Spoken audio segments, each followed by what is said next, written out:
Masarap talaga pag may tinanim kang gulay. Masarap ang ulamin mo.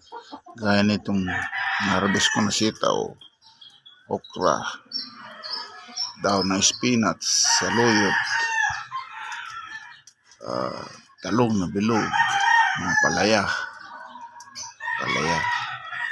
Siyempre may di nawawala ang tanglad.